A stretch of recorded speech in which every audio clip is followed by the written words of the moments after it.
Good morning. Good morning. I hope everyone is doing well on this beautiful day. Thank you guys so much for joining in again on one of our WOW webinars. What we're going to do is we're going to jump right into it because we want to make sure that these ladies have enough time to go over our topic for today, and we're going to do questions and answers at the end. So without further ado, let me go ahead on and introduce our speakers for this hour. We'll start with Sharon. Sharon Myers has worked as an environmental professional at NCDEQ and consulting in at UNC. Sharon is a program administrator for UNC's Phase 2 Stormwater Permit and is a licensed professional geologist. Thank you so much, Sharon, for taking out your time today to share with us. I also want to introduce to you Janet Clark. Has worked in the environmental field in a private industry as a civilian on a Marine Corps base and is currently one of UNC's Environment, Health, and Safety team members responsible for ensuring UNC's compliance with its NPDES stormwater permit.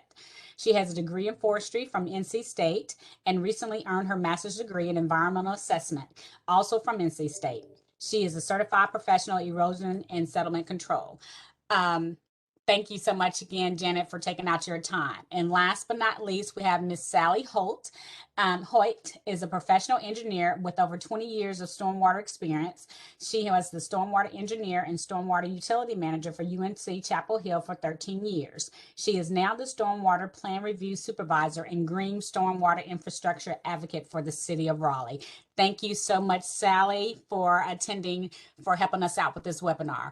And I will yield the floor to you, Sharon. Okay, thank you. So I want to start just by how people usually think of UNC, which is you think of it as a university with perhaps a good basketball team and a good women's soccer team. Go ahead, Janet, you can advance. And then, of course, we have researchers, really great researchers. We have Nobel laureates on campus, and any of you that actually work for a college or university know how important it is, how parking is important on a campus. And our Nobel laureate has their own parking spot, which is kind of interesting. And also, when you think of UNC, you probably think of the old well and historic buildings and flowers. But in this presentation today, we want to try to get you to think of UNC in a completely different way. So we're kind of like a small town, right? We have a population of about 40,000 people. We have a lot of ultra urban areas. We have a lot of developed property. We also have our own MS4 stormwater permit since 2007. And we have a TMDL for nutrients under the Jordan Lake nutrient management rules. We have properties in rural Orange County, rural Chatham County, and we have some properties out at the coast. So this is sort of like the underlying stormwater picture of the university.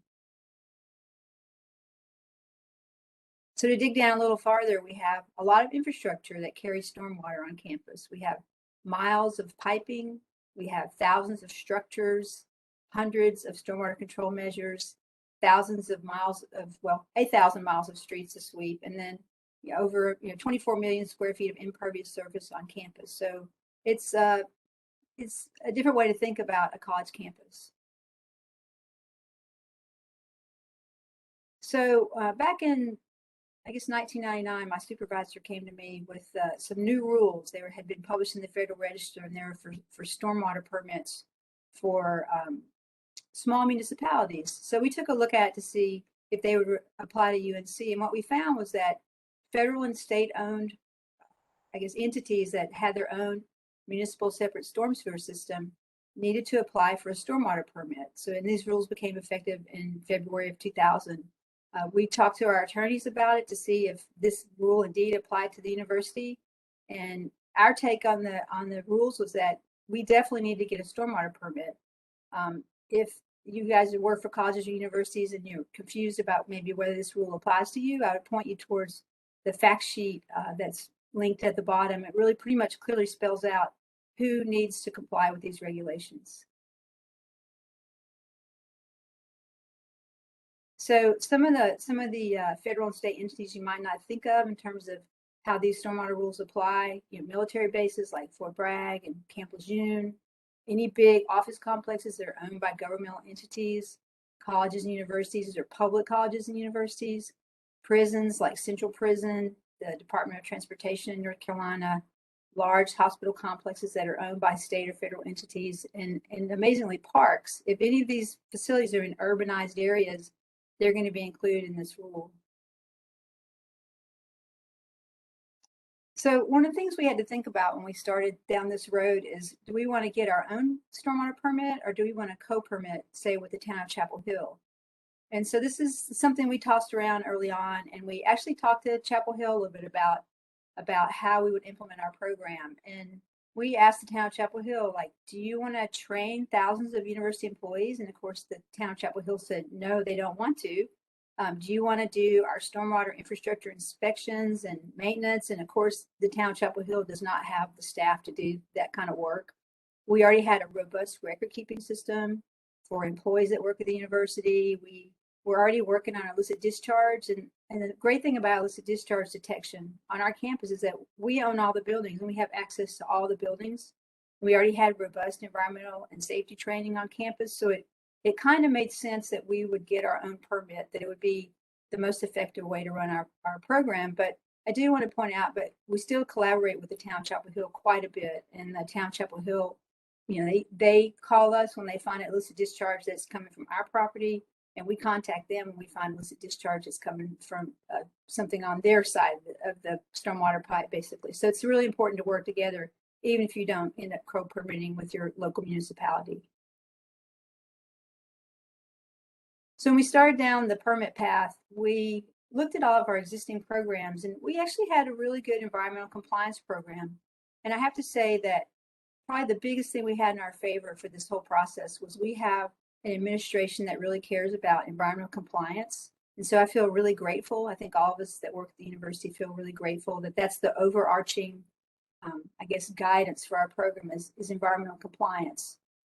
So we went through all of our operations, and you can see we had a lot of operations in various departments that would migrate over to a stormwater permit really easily. Excuse me. We already had hotlines and websites. We have a spill response team. We have industrial permits. We have training databases, employee databases. To go over to facilities planning, we had design guidelines already. We had bond-funded master plan and some bond-funded stormwater control measures from a 2000 higher education bond. Just a whole list of things that we were already doing, that we basically migrated these things, and they became the way we met our permit conditions. So I'd encourage you to look through this list, and also maybe take a look at your own programs, if this is a path you're about to go down, and see what you already have that you could sort of use in your stormwater permit. So we initially applied for a stormwater permit in March of 2003, and we submitted to DEQ. And I don't know if they knew exactly what to do with this at the time. So I think our permit languished a little bit while they were permitting other municipalities, but we did receive our permit in 2007. At the time, I was the only stormwater person on staff, and I was sort of a half person because I was doing other environmental compliance things. One of the things that really saved us too in this process is the higher education bond initiative that was passed by the legislature in the early 2000s. Someone at UNC had the forethought to put a line item in our request for funding that said we requested $10 million for pipes. That's how it was sort of laid out. We didn't know exactly what we were going to do with it, but it turned out to come in really handy later when we need to install SCMs on our construction projects. We started at this time, we hired some outside consultants to start mapping our stormwater infrastructure. And we also bought a street sweeper so we could sweep our parking lots and our roadways. Another challenge we came upon early on in our process of getting a permit and applying and actually implementing our permit was, you know, which properties were ours. Like universities have different ways of holding properties. So some of our properties are held under the University of NC. Some are state of NC. There's university endowment properties. There's properties that we lease to Carrboro and Chapel Hill and Orange County. We have properties in Chapel Hill, in Orange County, in Durham County, Chatham County, and actually out at the coast, which is in Carteret County, where we have the Institute of Marine Sciences. So we used, GIS information, property identification numbers. We looked at tax records. We talked to our property office and came up with properties that would be covered under our permit. So some terminology that gets thrown around today, we'll talk about the NPDES program. I won't read all these things out to you. You guys can read them for yourself. I will mention the Stormwater Management Plan because that's the document that you create, that you send to the state, and that sort of becomes what your permit includes. So we just submitted a new Stormwater Management Plan in the fall of 2021 after we had our audit last year. And that will become the beginnings or the workings of internal workings of our new permit. The SPCC, this is something I wanted to bring up to you guys, a spill prevention, control, and countermeasures plan, because I don't know how many of you guys work for colleges and universities, but if you do and you have fuel storage that exceeds 1,320 gallons, it's above ground. And this includes, excuse me, cooking oils too. So if you have this amount of storage above ground, you should have an SPCC plan for your campus.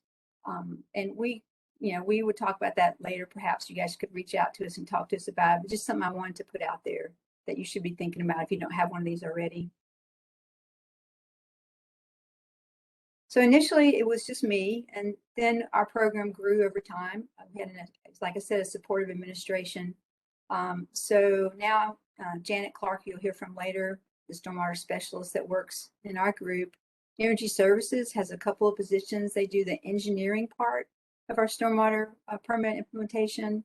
And then our grounds department has 5 positions that actually maintain and inspect all of our infrastructure.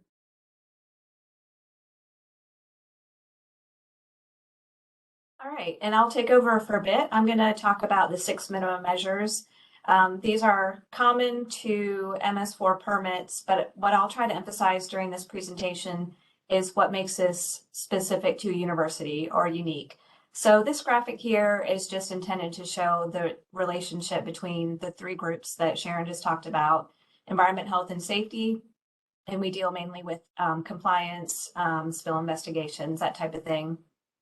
Energy Services, which is infrastructure, plan review funding, and then grounds. And just to show how there's not one group that's responsible for all 6, but we all work together at some level to manage the 6 minimum measures. So let's talk about the joys and the pitfalls of these 6 minimum measures. So the first minimum measure that I'll talk about is education and outreach. So some of the joys in working for a university with these 6 minimum measures is most of the people who need the training work for UNC. We have a pretty extensive course database of employees, and a lot of those are plugged into our EHS database for training. So in some ways, it's fairly easy to check online to see who needs training. We can publish online training programs, or we can reach out to department heads and arrange in-person training. Also, employees and students call the hotline to report pollution. So as part of our training, a lot of people are suddenly aware of what are some of the issues, and they can call EHS directly. I'll talk a little bit more about the hotline in a minute. So we have great website and database support done in-house. We have a lot of visitors to share our message with, and I'll show some photos later of how we outreach to the community. Students really care about water quality. And we have a great UNC sign shop that helps us with some of this educational outreach materials. The pitfalls, however, are also that we do have thousands of people that work at UNC, and there's a lot of turnover. So that's why we try to schedule our training opportunities for regular time periods to make sure that we do cover that turnover. We have a lot of contractors on campus. They don't work directly for UNC. Sometimes it's easier than others to figure out who the contractors are and which UNC liaison that they're working with. We have a lot of visitors on campus. Football games, for example, we used to see quite a bit of pollution after football games, but through just outreach and education and working with other campus departments, that's been reduced quite a bit.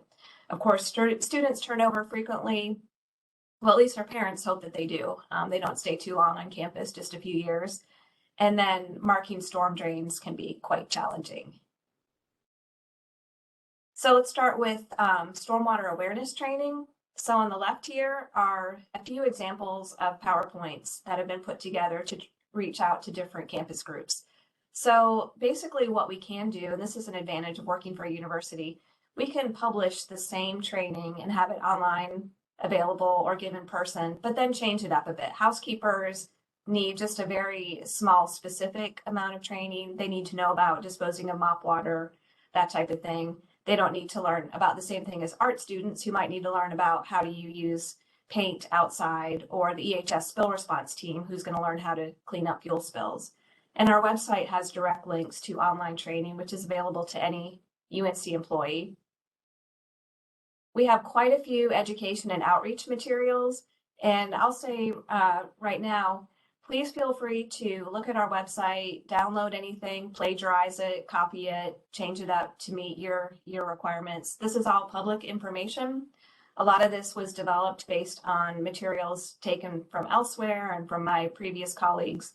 So please feel free to use any of this, publish it, or reach out and ask questions if needed. So we have quite a few educational materials. And then what we'll do is they're available on the website. And then if we have specific problems with a certain department, we can send this out. We use it in the training. We give it as handouts as appropriate. The one on the right there with the mop buckets, I've even had those printed out as stickers, so we can stick those on the mop buckets. So it's just a visual aid to help the housekeepers understand not to dump mop water outside. So we have a lot of different variations of these outreach materials. Also, as part of our education and outreach program, someone went too far, we participate in as many campus educational events as we can. Of course, we missed a few years due to COVID. We have a picture there of Earth Day 2019 that's out in the pit on campus.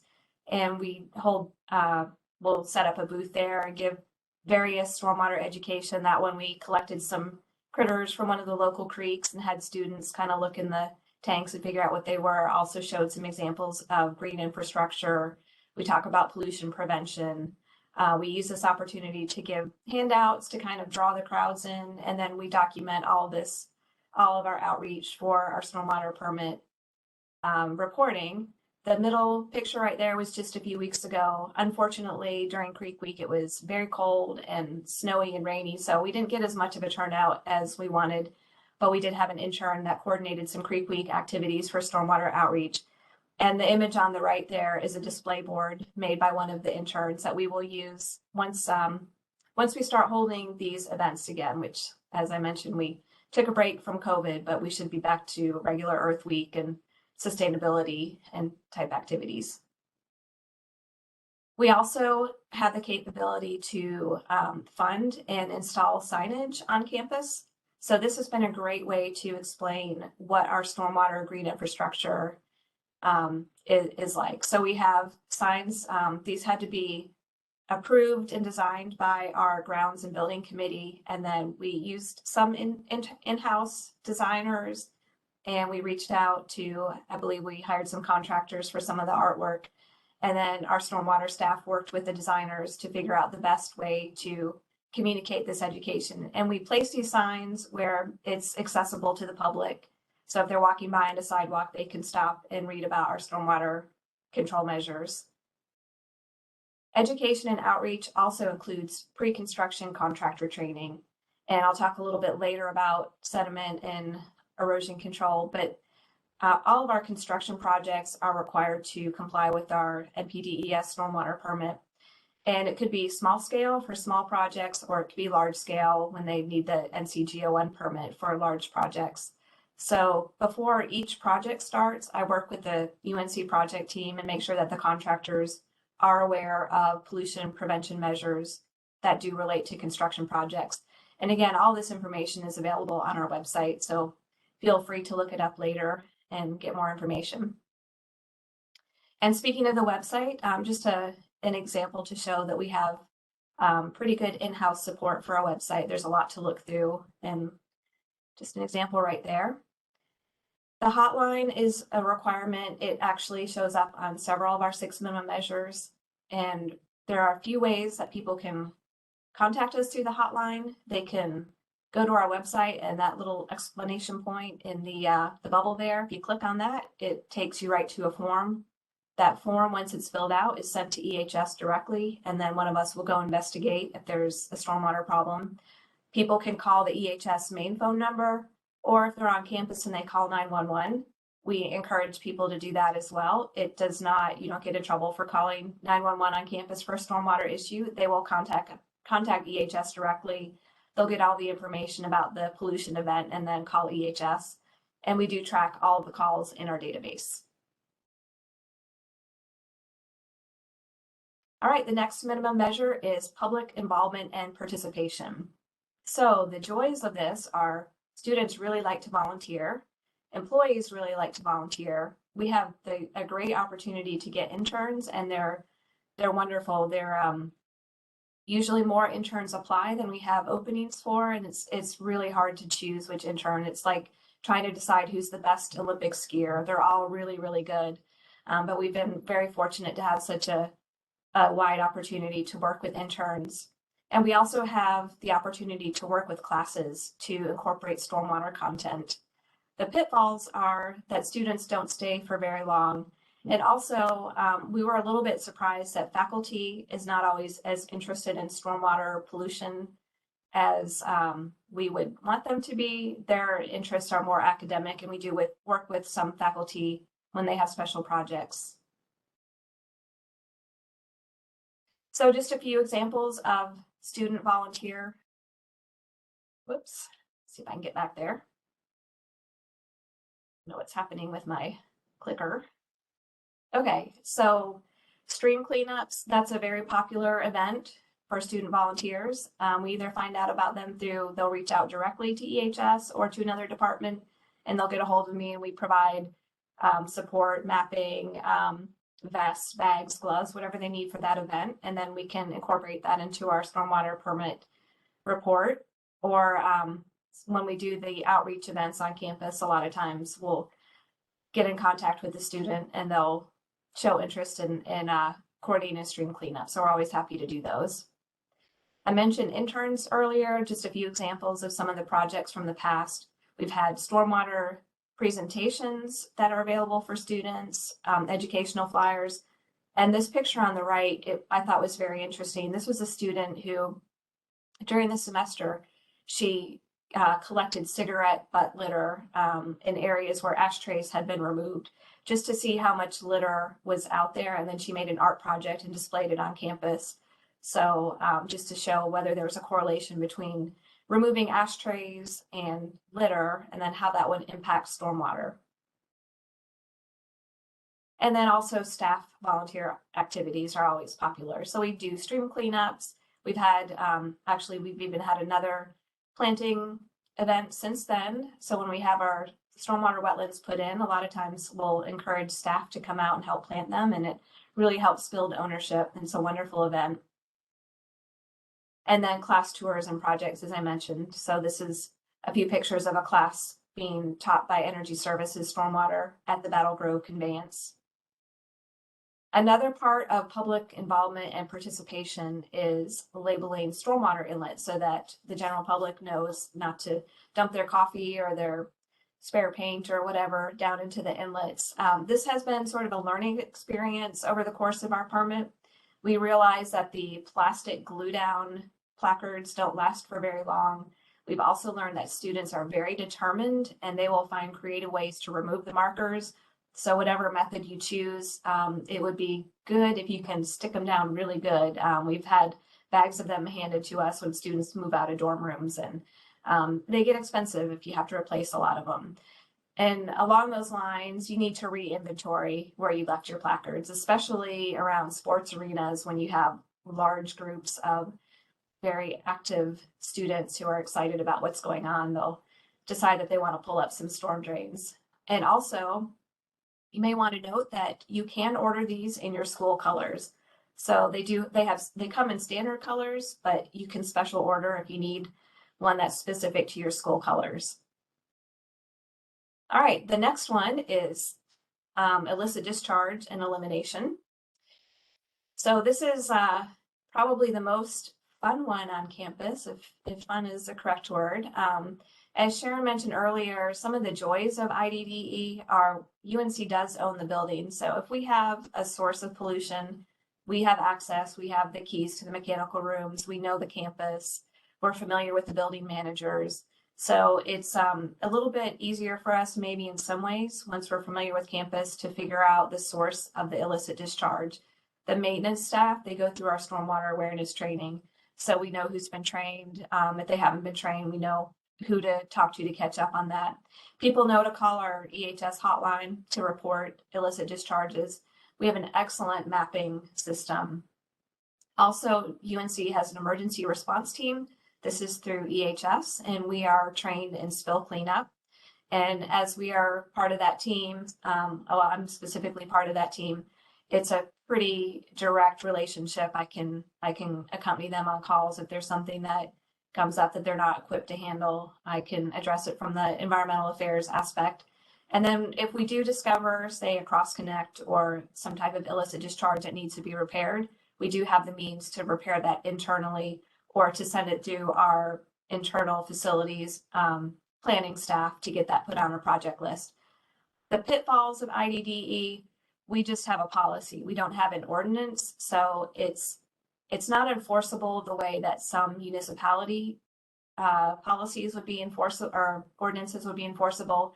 But we do have the benefit of the leadership has really good buy-in. They have strong interest in making sure that if we do discover problems, that we'll get it fixed. So even though it's just a policy and not an enforceable ordinance, we have great management and administrative support in getting things fixed. Another pitfall is equipment and mechanical rooms. We are an old university, so some of the equipment is maybe not built according to standards. And also we have some unique student activities that might not be seen in normal municipality locations. So let's talk about some of those. First of all, here's our policy. I'm not going to read through this. This is also available on our website. And this policy is based on the required NPDES requirements for an IDDE policy. But let's talk about student involvement. This can be quite interesting. So students are very creative. They are enthusiastic and come up with very interesting projects that I personally would never think of.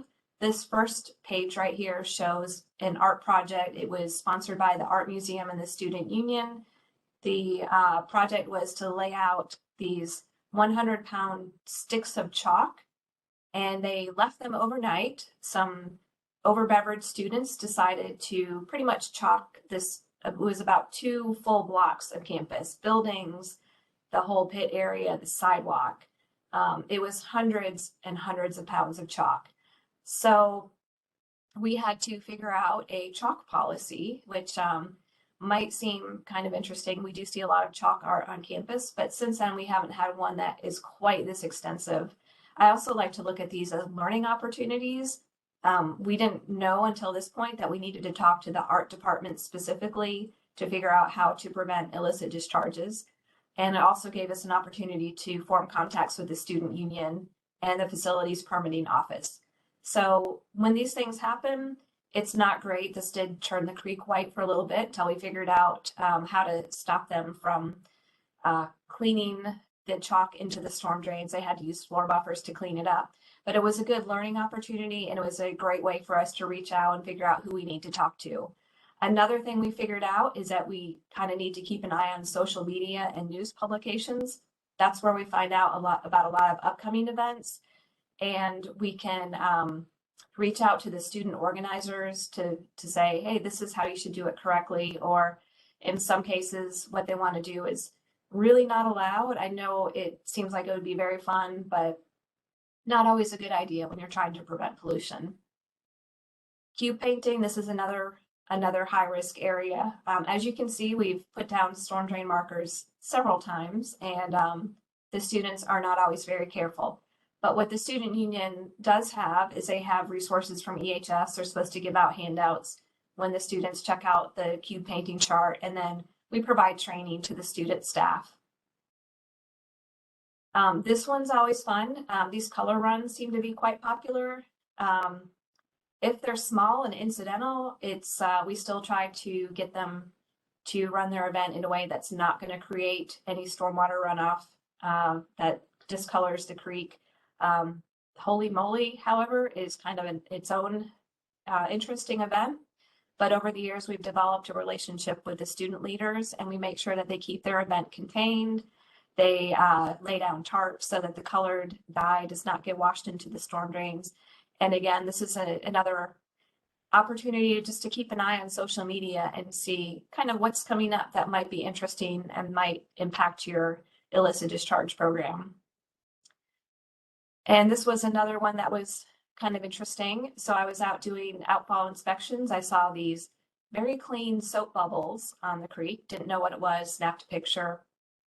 Literally a few weeks later, I was training the student union student staff workers in stormwater awareness, and I showed them this picture. I said, I don't know what this is. I looked all over campus, could not find a source. They said, oh, well, it could be from a few weeks ago when they held an event with those inflatables, like the inflatable jumpy houses and obstacle courses, and they decided that squirting dish soap and water down the slides made them go faster. And lo and behold, now our creek is soapy. So you just never know what students are going to come up with that are interesting and might be a little bit out of the norm of a normal stormwater permit. We also have special projects on campus that might be unique to universities. So for example, mechanical rooms used to be constructed so that all the floor drains connected to the storm drain system and discharged into the creek. New buildings are constructed to meet plumbing codes, and some of the very old buildings have been reconfigured and renovated so that their plumbing code systems are up to code. But we find that a lot of those middle buildings, like built in the 50s, 60s, 70s, that are not ready to be renovated, still connect to the storm drain system. So whenever we have a construction project that's going to occur in a basement, or when we have a concern, then we can go out and do some dye testing, and we've got these labels we can stick down. And this was where Energy Services, Ground Stormwater, and EHS, we team up. Usually takes about 3 or 4 people to do this dye testing, and then we keep that documented in a database. And speaking of GIS, any illicit discharges are also documented in our GIS system, so we can track that over time. We can use it for our stormwater reporting, or look up to see if we have any recurring type of events that we need to look out for. And another use for GIS, our EHS spill response team has access to this map. It's I've got a pretty big printout of it set up in EHS. So if we do have a spill, they can follow that flow chart on the left, figure out who they need to call and what steps they need to take. The pink lines there are the watersheds. So if there's a spill on campus, they can easily identify which outfall that drains to. And then I added some pictures on the right so that they can look at the outfalls to know that they're in the right place when they get out there. And we created this SOP after our stormwater audit. So this is also available on our website. We've got the written part of the SOP and then a flow chart there to kind of walk through to investigate if we do have an illicit discharges. And those are usually found either from an incident report, either from a UNC staff person or from the local community, or from routine stream inspections. And then we can follow that flow chart and figure out when do we need to be concerned and what do we need to do about it. All right, moving on to the sediment and erosion control program. So this is also maybe slightly unique to the university. We are subject to the DEQ Demler rules, and they are actually the responsible authority for our erosion control program.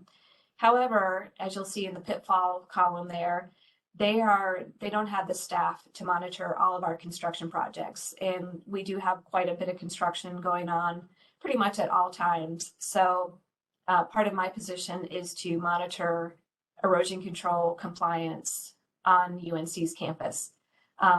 Back to the joys of sediment and erosion control, we do have strong leadership support. As mentioned earlier, we are very fortunate that our UNC leadership is very interested that all of our projects are under compliance for the law, but they also are managed correctly, that they look good, and that our streams are clean around our construction projects. So the way this works is EHS does the plan review to make sure that we do follow not only state requirements, but UNC specific items. and we can inspect our own sites.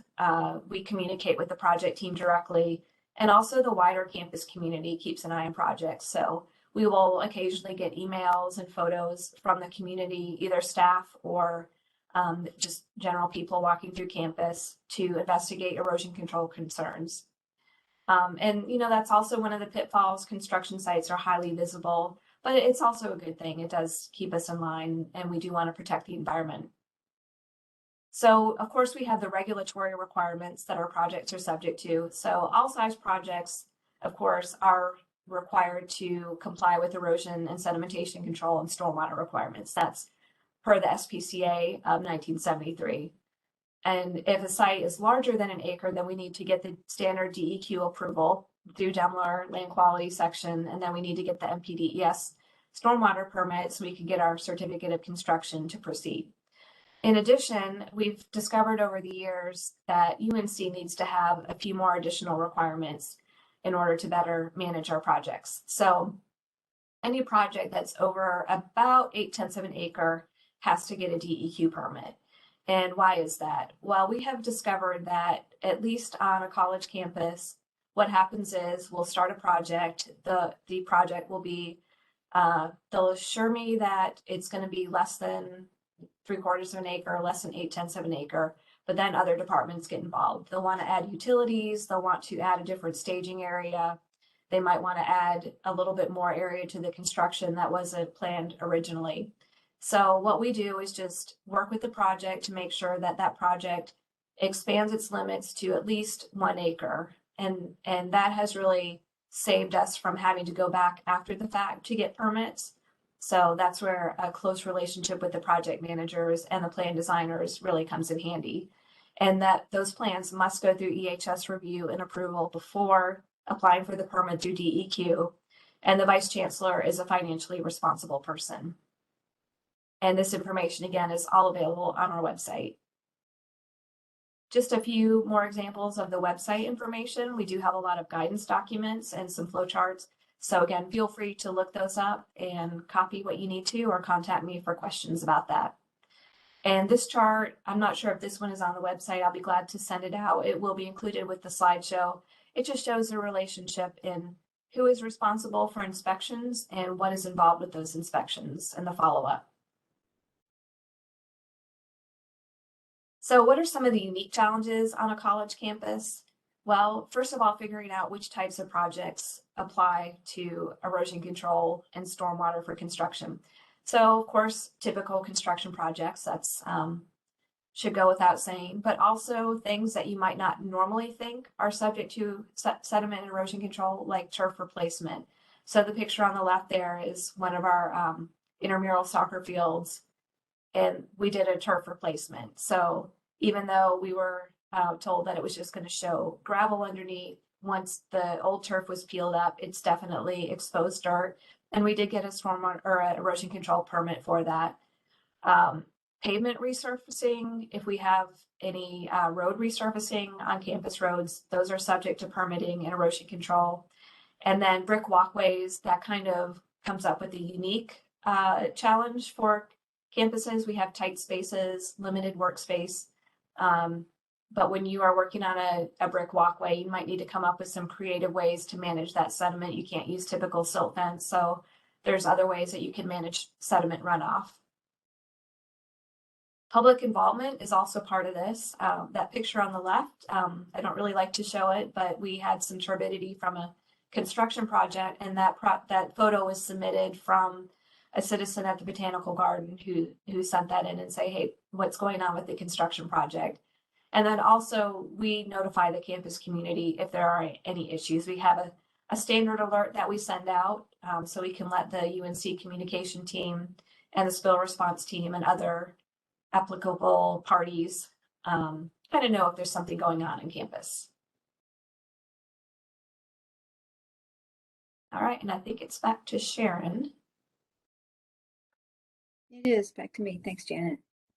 So I want to talk pretty quickly about pollution prevention and good housekeeping, because I want to give Sally enough time to talk about her portions of the project. So we have a couple of industrial stormwater permits, one for our cogeneration facility and one for our hazardous waste management facility. So Those really sort of have good coverage of our industrial areas. We do have stormwater awareness training that Janet created, so that covers a lot of the pollution prevention and good housekeeping. We have staff that's trained in integrated pest management. We have a car wash, which I'll talk about a little bit later, and Janet has already talked about our hazmat spill response team. We do have a lot of people to train, and we do have a lot of catch basins, inlets, stormwater structures that have to be maintained and inspected.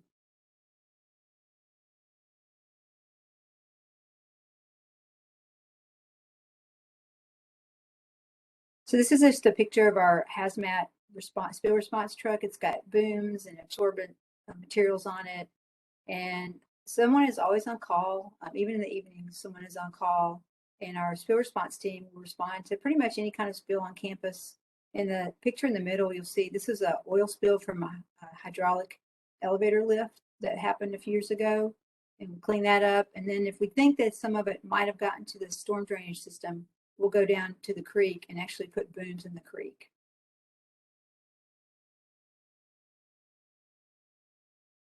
So as I mentioned, we have the 2 industrial stormwater permits, and we also do inspections of outfalls under our stormwater permits that are industrial, but we also have outfall inspections that are done by Janet and also by our grounds maintenance crew.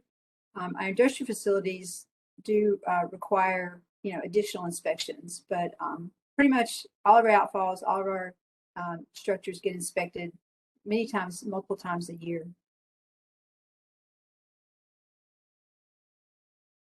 So this is a picture of the inside of our hazardous waste management facility, and we have a stormwater pollution prevention plan for this facility and for our cogeneration facility.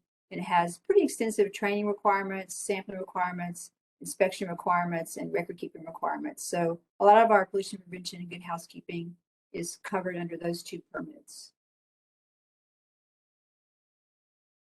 This is a car wash at our service station, and we really encourage university vehicles to be washed in this location. This location has an oil water separator, there's water recycling, and the water ultimately goes to the sanitary sewer. Janet covers stormwater, in their stormwater training covers car washing and equipment washing. Sometimes on campus, people do have cars that get washed, and we encourage them to put down plastic and capture the water. Sometimes that doesn't happen. Janet was involved in a situation where there was a car washing service washing Coach Matt Brown's car, and when she confronted them about it, they said, well, now you have to go and tell Roy Williams that we can't wash his car today. And Janet said, no, you're going to be the one to tell Roy Williams that you can't wash his car.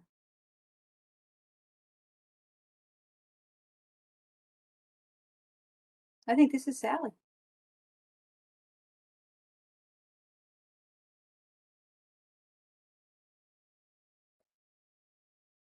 You're muted, Sally. Thanks. In terms of other aspects of PPGH, we have an existing grounds maintenance department, and so they when we became a permittee, they were already doing some storm system maintenance, and we formalized that with preventive maintenance work orders using our existing work management system. We happen to use AIM, but there's other systems out there. But that generates a portion of the structures, the inlets and outfalls and manholes on campus get work orders generated each month. The crews go out and check those. They look for any accumulation of sediment or trash or leaves or that sort of thing. They use our vac. We have a vac trailer, not a vac truck, because it's able to go. It's towed with a tractor and can go on quad areas in campus and that sort of thing. So they clean out those structures, and then they also have the capability to do some in-house repairs. So in the photo on the right, they're repairing restabilizing a drainage channel that was having problems. Other equipment they use is a jetter, a pole camera, a push camera, and their iPads are a crucial tool to be able to access the GIS mapping. As was mentioned earlier, we also have a street sweeper, and so that is part of our stormwater maintenance program to street sweep parking lots, roads through campus. We sweep even the ones that are NCDOT or town owned, as well as to maintain our permeable pavement systems. And so we have our own regenerative air sweeper. That probably wouldn't be effective for smaller universities, but this is certainly a service that can be contracted out. All right, our last minimum measure is post-construction stormwater. And so in terms of joys and pitfalls, one of the joys is actually that all of the stormwater control measures are owned by the university. So we are not in the situation of having to make sure that private owners are doing maintenance. We are doing all of the maintenance ourselves. And then also, the university already has design guidelines. And so we were able to incorporate the stormwater design requirements and guidelines into that existing structure. As I said, we had an existing grounds department, so they do the maintenance on SCMs, and I'll talk about their training a bit as well. We used an existing work management database, AIM, as I mentioned, and then as a university, like many institutions, we have GIS staff, and we were able to use their expertise. The pitfalls, we do have a lot of SCMs because there's been a lot of development and redevelopment on campus over the past 20 years. Instead of having an ordinance for our requirements, it is a guideline, but we actually have not had a problem enforcing that. Basically, we tell people that our DEQ is holding us accountable for that through the auditing system, and that if they want to, argue with us, they could go, change state law, something like that. And then the UNC Chapel Hill is in the position of being in the Jordan Lake watershed. And as some folks on this call will know, many portions of the Jordan Lake rules were deferred implementation, but the portion of the rules for non-DOT state and federal entities was not delayed. And so UNC has been subject to those rules for over a decade for new development. Making it, meaning we've had to explain to folks that we have some of the most stringent stormwater rules in the state. All right, so as I said, we made the design criteria part of the university design guidelines. If you were starting out a new program, you could actually put a minimal amount into those design guidelines and reference the NCDEQ SCM manual and DOT and local standards for things like storm drain details and that sort of thing. One interesting part of our program is that we don't have any minimum threshold size for review. And so we are reviewing any projects that increases impervious area. So those plan reviews are done by the should be 2 engineers in the Energy Services Department. Energy Services is essentially the utility department on campus. In terms of structuring those reviews, the university already had a plan review program, plan review software that was used, and so we incorporate the reviews with that software. And then another key piece has been to coordinate with the town of Chapel Hill plan reviewers, because they are reviewing for some of their requirements in terms of peak discharge and that sort of thing, and the university is reviewing for our requirements in terms of things under the NPDES permit and under the Jordan Lake rules. And so a key thing has been to have a good relationship so that we're not giving designers competing comments. In terms of during construction inspection of SCMs, it's from a legal standpoint, it's the designer's responsibility, but the stormwater staff does try to observe the installation of all the SCMs at key points in time. So this photo is an example of observing permeable pavement installation. The good thing about doing that during construction observation is that if there is any construction problem, you're more likely to get it fixed when you catch it early.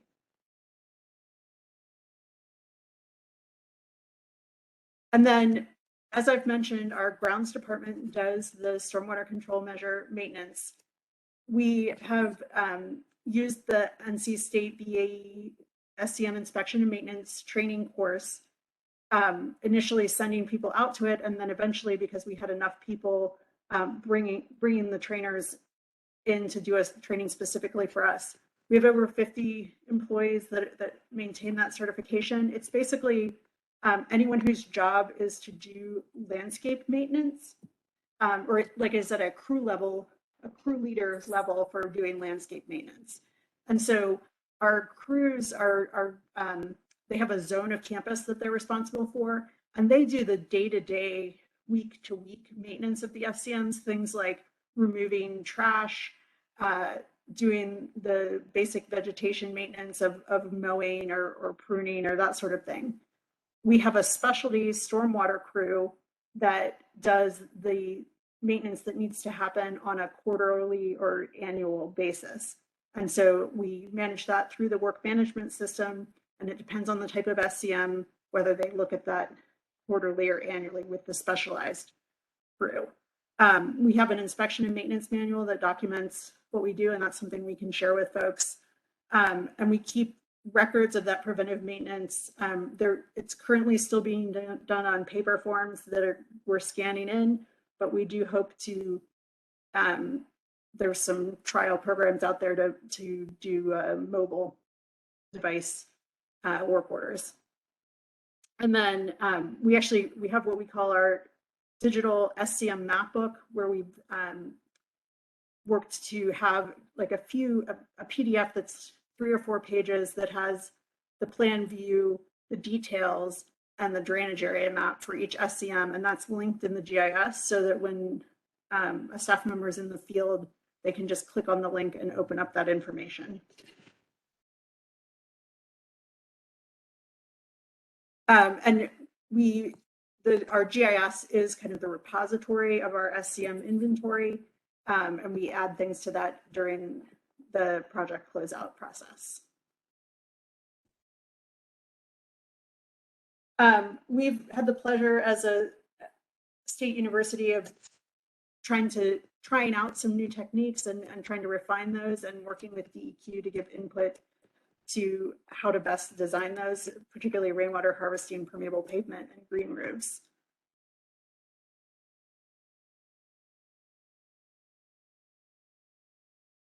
We've also worked to plan for meeting the future components of the Jordan Link rules, which requires stormwater treatment of existing development. And so one way that we have done that is through applying for 319 grants and using those grants along with our match to build a regenerative stormwater conveyance and a stormwater wetland that treat existing runoff on campus. And both of those are located in visible locations where they serve educational purposes as well.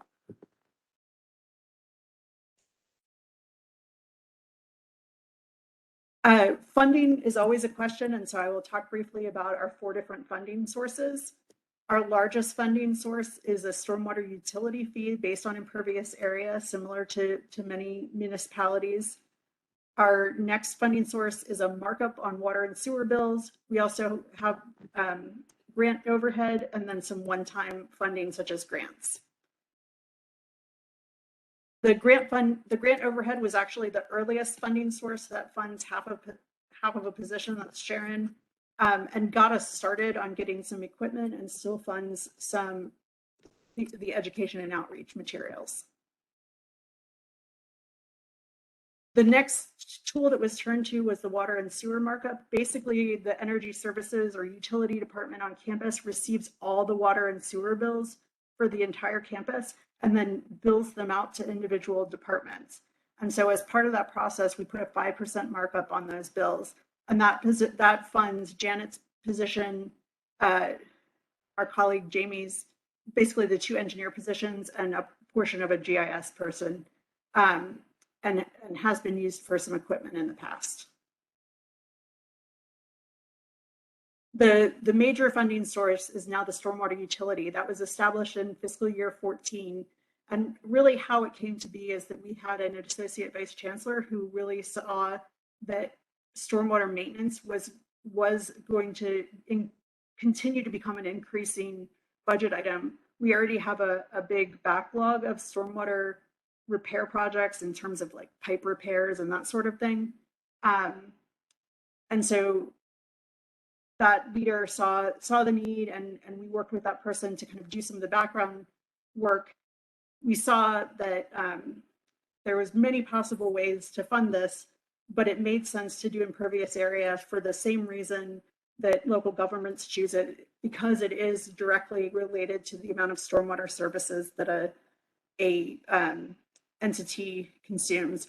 And for folks who don't know, there's so many different funding sources on a campus, kind of similar to a municipality. We have, you know, the parking department and the housing department and athletics, academic affairs, and the Carolina Inn. There's just all these different funding sources.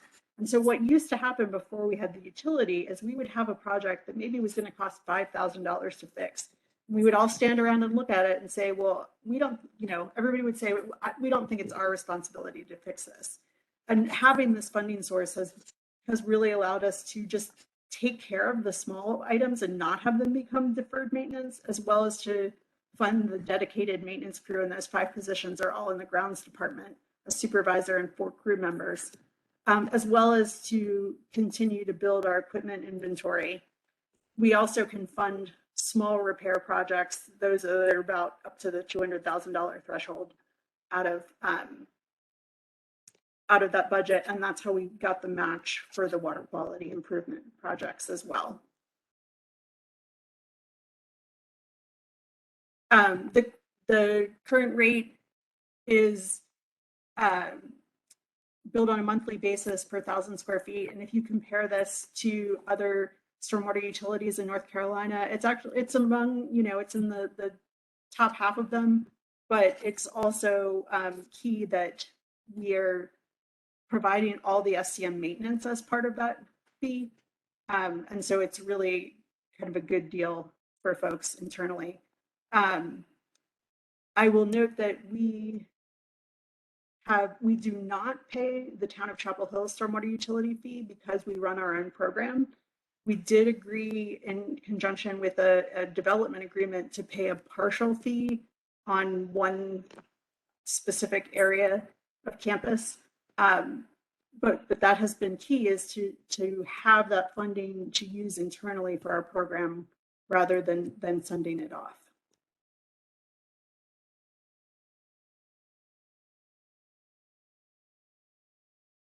So just in closing, we wanted to wrap up sort of what we thought were some important points, which is that colleges and universities that are public, colleges and universities are subject to the phase 2 stormwater regulations. If you're in this situation, you need to decide if you're going to get your own permit or perhaps co-permit with a local municipality. If you're going to co-permit, you need to make sure you have a really strong written agreement with real specificity about who's going to do what task. And if there's going to be an exchange of money, I would say you want to just be real certain that you're getting what you thought you're going to get for your money. Look at all your existing programs that you may have. You have EHS program and our grounds department or energy department that has engineers, and build on what you already have. And I would say start really simply with just the minimum that you can do to meet the permit requirements. Don't bite off too much. We're happy to answer questions, and also call us after this presentation is over. Email us after it's over. Sally, even though she works for the city of Raleigh, said she's happy to answer questions. And please plagiarize our website, and we're happy to, send you any document you can imagine. We'll send you our last permit application if you want to see it. Everything is public in the public domain. So thank you.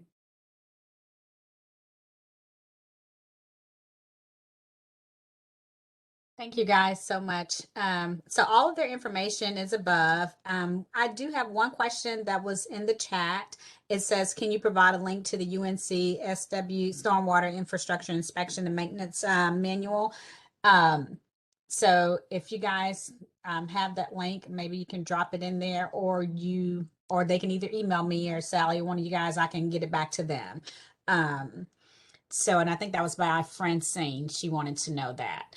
And let me see if anybody else has typed in a question.